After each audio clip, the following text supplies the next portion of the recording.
गर्दी।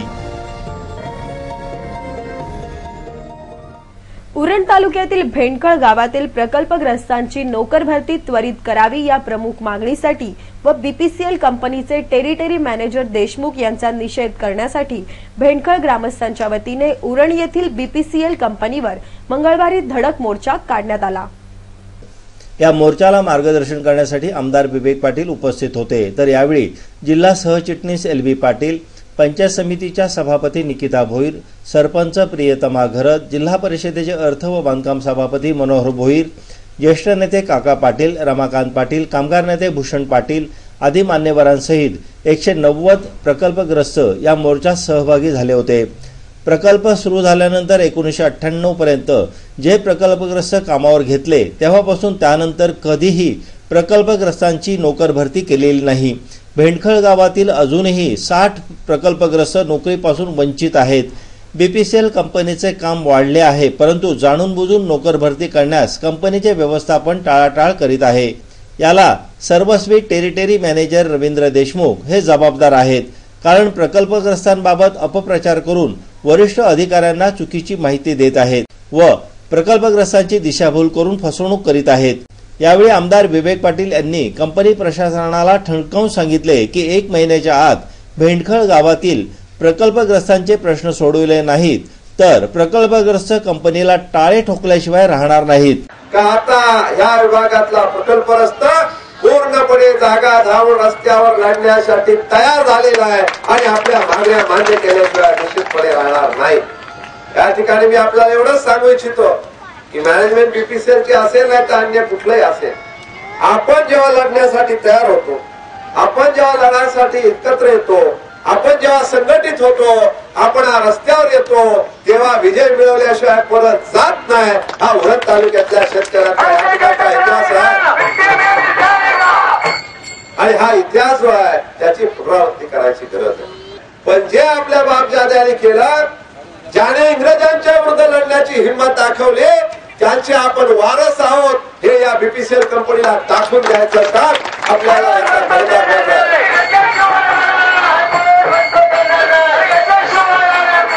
तुम्ही जसे एक झालेले आहात तसेच प्रत्येक गावातल्या तरुणांना एकत्रित करून, ग्रामस्थांना एकत्र करून, प्रकल्पग्रस्तांना एकत्र करून की याच्या पुढे नोकरी निर्माण होईल ती फक्त आम्हाला प्रकल्पग्रस्तांनाच मिळेल। या विभागामध्ये एकही प्रकल्पग्रस्त तरुण तरुणी बेरोजगार राहणार नाही आणि तेवढा एक कलमी कार्यक्रम आपल्याला भविष्यामध्ये घ्यावा लागेल आणि तो घेण्यासाठी सज्ज व्हा एवढीच मी आपल्याला विनंती करतो। तसेच 3 जानेवारी रोजी होणाऱ्या जेएनपीटी बंद आंदोलनात मोठ्या संख्येने प्रकल्पग्रस्तांनी सहभागी होण्याचे आवाहनही आमदार विवेक पाटील यांनी यावेळी केले।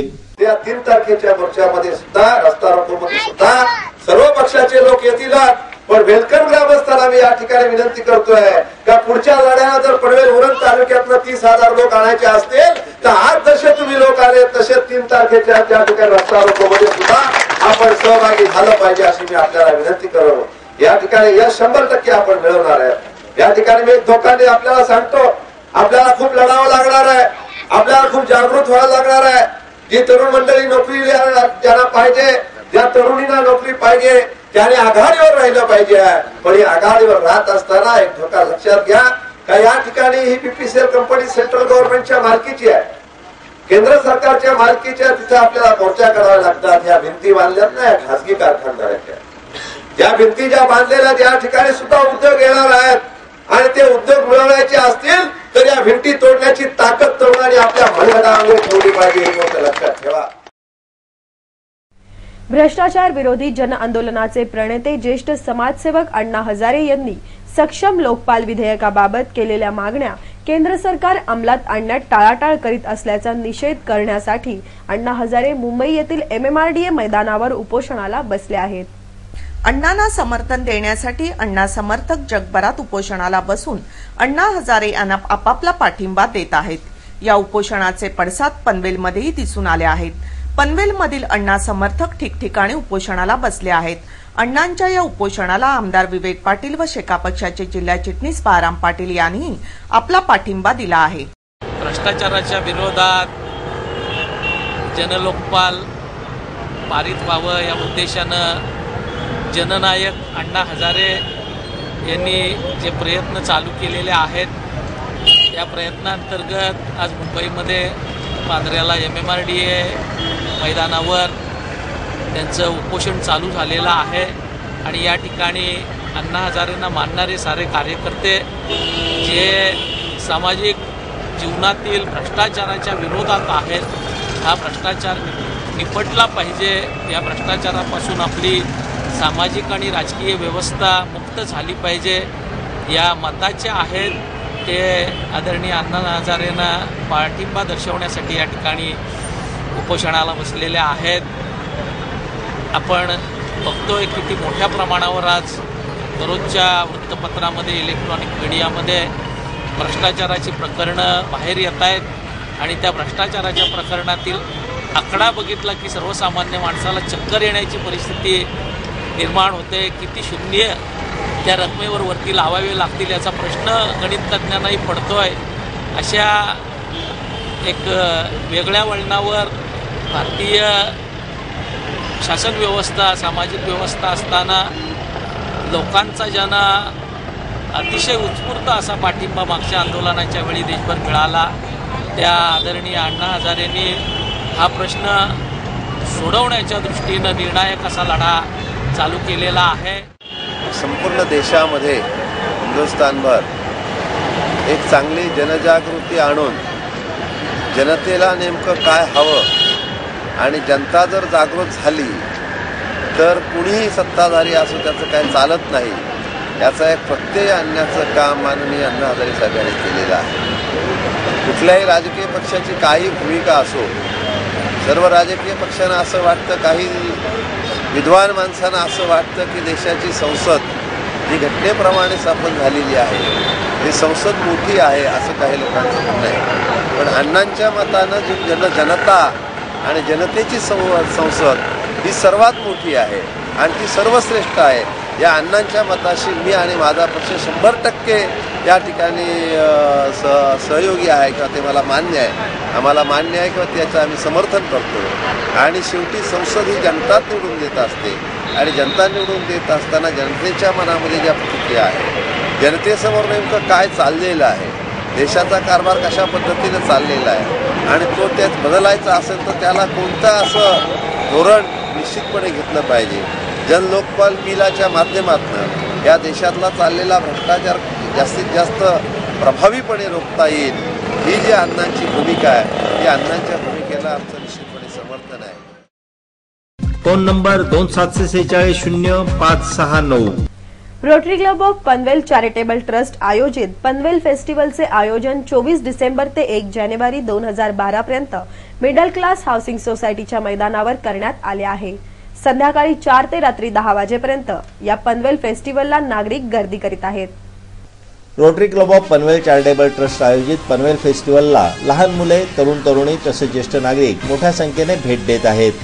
या पनवेल फेस्टिवलमध्ये रेडीमेड कपडे, साड्या, सौंदर्य प्रसाधने, गृहोपयोगी वस्तू, Malvani, Chinese, Punjabi, veg, non veg food स्टॉल्सवर खाद्यपदार्थांचा आस्वाद घेण्यासाठी नागरिक मोठ्या संख्येने गर्दी करीत आहेत. तर लहान मुलांसाठी स्पेशल किड्स झोनमध्ये झोपाळे, पाळणे तसेच अन्य खेळण्याची साधने मुबलक असल्याने लहान मुलांसाठी मनोरंजनाचे मोठे साधन उपलब्ध झाले आहे. पनवेल फेस्टिवलची ही आहेत काही क्षणचित्रे.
सर्व शिक्षा अभियानाअंतर्गत पनवेल तालुका सरपंच व शाळा व्यवस्थापन समिती अध्यक्ष यांच्या वतीने लोकजागृती मेळाव्याचे आयोजन सोमवारी पंचायत समितीच्या जनार्दन सभागृहात करण्यात आले होते। या कार्यशाळेचे उद्घाटन पंचायत समितीचे सभापती प्रकाश चितेकर यांच्या हस्ते करण्यात आले। या लोकजागृती मेळाव्याला मार्गदर्शन करण्यासाठी जिल्हा परिषदेचे शिक्षण व आरोग्य सभापती बाळाराम पाटील यांना आमंत्रित करण्यात आले होते। यावेळी माजी सभापती गजानन माळी, उपसभापती देवीदास पाटील, बीडीओ शीतल फुंड, गट शिक्षणाधिकारी मीना यादव, माजी जिल्हा परिषद सदस्य पदू वाघ, पंचायत समिती सदस्य ज्ञानेश्वर बडे, माजी सभापती काशीनाथ पाटील, झेडपी सदस्य राम भोईर आदी मान्यवरांसहित सरपंच व शाळा समितीचे अध्यक्ष मोठ्या संख्येने उपस्थित होते। या कार्यक्रमादरम्यान रायगड जिल्हा परिषदेच्या सर्व शिक्षा अभियानांतर्गत पनवेल तालुक्यातील 15 शाळांना एलसीडी टीव्ही वितरण उपस्थित मान्यवरांच्या हस्ते करण्यात आले।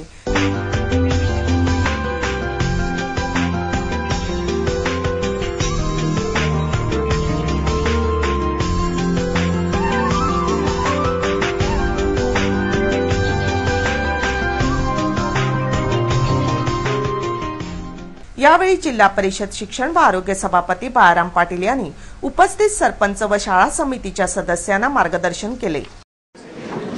एक अतिशय चांगली कार्यशाळा या ठिकाणी आपल्या पंचायत समितीच्या क्षेत्रामध्ये आपण आयोजित केलेली आहे आणि या कार्यशाळेचं औचित्य साधून ही संधी साधून जिल्हा परिषदेच्या वतीनं या तालुक्यातील 15 शाळांना एलसीडी, डीव्हीडी प्लेअर आणि मुलांना ऑडिओ व्हिज्युअल शिक्षण देण्यासाठी उमरीवाईज या कंपनीच्या बरोबर आपण जो करार केलेला आहे त्या अंतर्गत लागणारं सॉफ्टवेअरचं वाटप असा संयुक्त कार्यक्रम आपण आज आयोजित केलेला आहे। हेतू असा आहे की आज आपण दरवर्षी बघतोय जिल्हा परिषदेच्या शाळांतली विद्यार्थी संख्या कमी होऊन खासगी शाळांकडे लोकांचा ओढा लागलेला आहे। जिल्हा परिषदेच्या शाळांमध्ये मुलांना मोफतचं शिक्षण, मोफतची पाठ्यपुस्तकं, दुपारचं भोजन, काही ठराविक मुलींना त्या ठिकाणी उपस्थिती भत्ता, गणवेश, वह्या हे सारं फुकट मिळत नसतानाही आणि गुणवत्तेने निवड झालेले शिक्षक आपल्याकडे असतानाही, साऱ्या सुविधा असतानाही, बेसिक इन्फ्रास्ट्रक्चर असतानाही आणि मुख्य म्हणजे कुठल्याही पद्धतीची फी नसताना या ठिकाणी या शाळांचा विद्यार्थी वर्ग कमी होतोय आणि दुसऱ्या बाजूला गणगणित फी घेणाऱ्या खासगी शिक्षण संस्था 10-20 हजारापासूनच्या देणग्या, मासिक 800-700 रुपये फी, वेगवेगळ्या नावाखाली वर्षभर सातत्यानं फीची वसुली, अशा पद्धतीनं खूप महागडे शिक्षण मिळत असतानाही गोरगरीब पालक आपल्या शाळेमध्ये न येता खासगी शाळा कर्नाळा स्पोर्ट्स अकॅडमी आयोजित 13वा कला क्रीडा सांस्कृतिक महोत्सव सरत्या वर्षातील आनंदाची पर्वणी घेऊन आला आहे। रोज विविध क्रीडा स्पर्धांमध्ये हजारो खेळाडू सहभागी होत आहेत, तर कला व सांस्कृतिक विभागात वैयक्तिक तसेच ग्रुप डान्समध्ये मुले धमाल करीत आहेत। कर्नाळा स्पोर्ट्स अकॅडमी आयोजित कर्नाळा कला क्रीडा व सांस्कृतिक महोत्सवात जुडो, कराटे, तायक्वांडो, स्विमिंग तसेच जिम्नॅस्टिक स्पर्धांमध्ये स्पर्धकांनी उत्तम कामगिरी केली। ही आहेत या स्पर्धांची काही क्षणचित्रे।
पनवेलमधील कुंभारवाडा येथील कुंभारवाडा युवक मंडळाच्या वतीने नवनाथ मंदिराच्या जीर्णोद्धार सोहळ्याचे आयोजन करण्यात आले होते. पनवेल येथील कुंभारवाडा युवक मंडळाच्या वतीने नवनाथ मंदिराचा जीर्णोद्धार सोहळ्याचे आयोजन नुकतेच करण्यात आले होते. या कार्यक्रमासाठी एपीएमसीचे सभापती राजेंद्र पाटील, नगरसेवक प्रीतम म्हात्रे, गव्हाण शिवसेना विभाग प्रमुख विजय शिरडोणकर, शेका पक्षाचे कार्यकर्ते बाळाराम पाटील, माजी नगरसेविका रेणुका मोहकर, सीमा मानकामे, आशा साळुंके आदी मान्यवरांसहित युवक मोठ्या संख्येने उपस्थित होते. यावेळी राजेंद्र पाटील यांनी कुंभारवाडा युवक मंडळाच्या सदस्यांचे कौतुक केले. पनवेल शहराचा सर्वांगीण विकास करण्याचे ध्येय उद्दिष्ट मागे शेतकरी कामगार पक्षाच्या नगराध्यक्ष संदीप पाटील यांनी केलं आणि करत असताना आपण ज्या इथे उभे आहोत ते प्रयोग मोजण्याचं काम सुद्धा शेतकरी कामगार पक्षाच्या मार्फतच संदीप पाटील यांनी केलं. आता हे चांगलं काम तुम्ही मंडळीने केलं. तुम्हा सर्वांना माझ्या वतीनं, माझ्या शेतकरी कामगार पक्षाच्या वतीनं मला पण शुभेच्छा देतो. पण शुभेच्छा देत असतात ते प्रभागाने 7 आणि प्रभाग 8 मध्ये मला वाटतं मोठ्या बहिणी हा प्रभाग येतो. थोड्याशा काय असं याच्यामध्ये आमचा पराभव झालाही असेल. पराभवाला डगमगणारे आम्ही नाही. विजयाचा आम्हाला उन्मादही चढत नाही, एक पराभवाने खचतही नाही. युद्ध लढत असताना अनेक लढाया होत असतात. त्या लढायामध्ये हार जिंकी होतच असते, पण युद्ध हे जिंके पण लढायचं असतं आणि मला विश्वास आहे, मला खात्री आहे ह्याच कार्याच्या ताकदीवर पुढील युद्ध आम्ही जिंकणार आणि जिंकणारच. यावेळी बाळाराम पाटील यांनी कुंभारवाडा युवक मंडळाच्या वतीने नवनाथ मंदिराचा जीर्णोद्धार करण्यात येत असलेल्या तसेच सामाजिक कार्यात अग्रेसर असलेल्या युवक मंडळांना आवश्यक असलेली मदत करण्याचे आश्वासन दिले. कर्नाळा आजतक बातमीपत्राबाबत आपणास काही सूचना द्यायची असेल, काही माहिती द्यायची असेल किंवा जाहिराती संदर्भात तर आम्हास संपर्क साधा. आमचा पत्ता आहे कर्नाळा स्पोर्ट्स अकॅडमी पनवेल. आमचे फोन नंबर आहेत 9323855055 किंवा 9970062185 आणि आमचा ईमेल आयडी आहे karnalaaztak@gmail.com. शेवटी पुन्हा एक नजर टाकूया आजच्या काही ठळक घडामोडींवर.